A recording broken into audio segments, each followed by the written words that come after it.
అందరికీ నమస్కారం. కేంద్ర ప్రభుత్వం ఒక మంచి నిర్ణయాన్ని తీసుకుంది. దేశవ్యాప్తంగా జనగణనతో పాటు కులగణన కూడా చేస్తామని చెప్పి ఇవాళ క్యాబినెట్లో నిర్ణయం తీసుకున్నటువంటి ఎన్డీఏ ప్రభుత్వానికి తెలంగాణ రాష్ట్రంలోని బీసీల పక్షాన కృతజ్ఞతలు తెలియజేస్తా ఉన్నాం. అయితే 1931లో ఆగిపోయినటువంటి కులగణన 90 సంవత్సరాల తర్వాత మళ్ళీ కులగణన చేస్తామని చెప్పడం, ఈ దేశంలో ఉన్నటువంటి మరి ముఖ్యంగా బీసీల జనాభా ఎంతుందనేది ఇప్పటికీ ఆ బీహారు, ఆ తర్వాత కర్ణాటక, తెలంగాణ రాష్ట్రాలు చేసినప్పటికి కూడా ఒక బీహార్ మినహా ఏ రాష్ట్రం కూడా స్పష్టమైన డేటాను బయటపెట్టలేదు. సో ఈ కులగణన ద్వారా కొన్ని అంశాలు బయటకు వచ్చేటువంటి అవకాశం ఉంది. మరి ముఖ్యంగా మొన్న జరిగినటువంటి క్యాస్ట్ సెన్సస్లో జరిగిన అవకతవకలు ఇవి బయటపడేటువంటి అవకాశం ఉంది.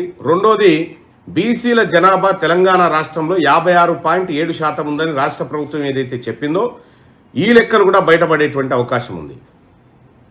ఆ లెక్కల కంటే ముందే ఈ రాష్ట్ర ప్రభుత్వాన్ని డిమాండ్ చేసేది ఏంటంటే, మీరు చేసినటువంటి కులగణన ఏదైతే ఉందో ఆ కులగణన లెక్కలు ఇప్పటికైనా బయట పెట్టండి. లేదంటే 4 రోజులు అయితే ఎట్లాగో కేంద్ర ప్రభుత్వం బయట పెడుతుంది, అది తప్పది. కానీ రాష్ట్ర ప్రభుత్వం చేసినటువంటి పొరపాట్లను సరిదిద్దుకోవడానికి ఇంకా కొంతకాలం మాత్రమే ఉంది. ఈ కొంతకాలాన్ని సద్వినియోగం చేసుకోవాలని చెప్పి రాష్ట్ర ప్రభుత్వానికి సూచన చేస్తూనే, అలాగే కేంద్ర ప్రభుత్వానికి కూడా ఒక సూచన చేయదలుచుకున్నాం. 2011లో అప్పుడున్నటువంటి యూపీఏ గవర్నమెంట్ కూడా క్యాస్ట్ సెన్సస్తో పాటు క్యాస్ట్ సెన్సస్ కూడా చేసింది. కానీ ఆ వివరాలను అప్పటి యూపీఏ గవర్నమెంట్ బయట పెట్టలేదు. సో ఇప్పుడు కేంద్ర ప్రభుత్వం ఏదైతే క్యాస్ట్ సెన్సస్ రూపంలో ముందుకు వస్తూ ఉందో 2011లో ఉన్నటువంటి క్యాస్ట్ సెన్సస్ లెక్కలను బయట పెడుతూ కొత్త సెన్సస్ చేస్తే కూడా బాగుంటుంది. ఈ 10 ఏళ్ల కాలంలో బీసీల్లో అలాగే కులాల మధ్య వచ్చినటువంటి గ్రోత్ ఏంది అనేది కూడా తెలిసిపోతుంది. కాబట్టి మరొకసారి తెలంగాణ బీసీ అందరి పక్షాన, బీసీ ప్రజల పక్షాన కేంద్ర ప్రభుత్వానికి కృతజ్ఞతలు తెలియజేస్తా ఉన్నాం. సో ఇదొక మంచి పరిణామం.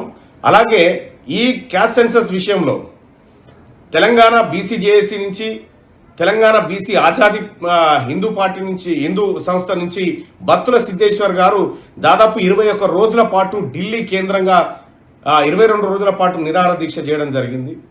సో వీటన్నిటిపైన కేంద్ర ప్రభుత్వం, అలాగే రాహుల్ గాంధీ గారు కూడా కేంద్ర ప్రభుత్వానికి లేఖ రాయడం, క్యాస్ట్ సెన్సస్ చేయాలని చెప్పి, ఈ అన్ని పరిణామాల నేపథ్యంలో కేంద్ర ప్రభుత్వం కాస్త ఒత్తిడికి గురై క్యాస్ట్ సెన్సస్ ఒప్పుకున్నట్టుగా తెలుస్తూ ఉంది.